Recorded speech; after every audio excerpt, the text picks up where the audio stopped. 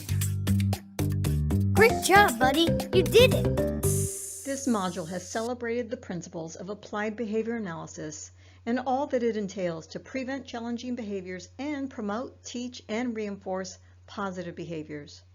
We hope you feel validated in your expertise and knowledge and inspired to continue to be a champion of children. What's your name? I didn't dream of how this affects every aspect of education and everything that we're trying to do with the children. Because without that social emotional, it's an uphill battle. It is an uphill battle. Limit their learning to one situation, and that's where we had talked about the teachable moment.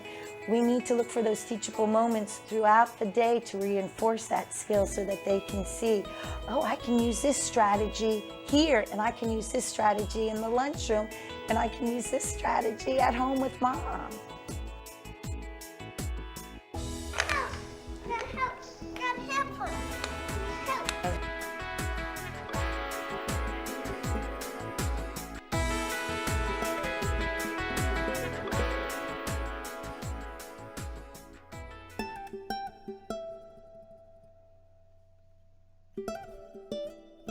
We have come to the end, my friend, and I want to thank you so much for joining us. For additional support, please contact your district special education department or Pam Bumpus, the Early Childhood for Special Education Specialist at the Education Service Center Region 6. It has been my pleasure to spend this time with you. Time now to go be a superhero.